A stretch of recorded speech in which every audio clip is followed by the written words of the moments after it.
मूंगी हो गई आज को जुबान कहते कहते, हिचकिचा गया खुद को मुसलमान कहते कहते। ये बात नहीं कि मुझको इस पर यकीन नहीं, बस डर गया खुद को साहिब ईमान कहते कहते। तौफीक न हुई मुझको एक वक्त की नमाज की, और चुप हुआ मुअज्जिन अजान कहते कहते।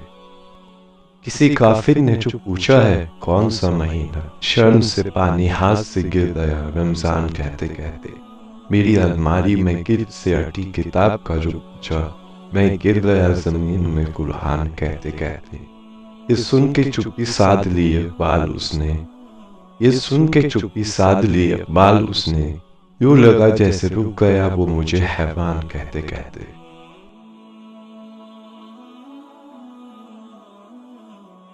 मूंगी हो गई आज को जुबान कहते कहते, हिचकिचा गया खुद को मुसलमान कहते कहते।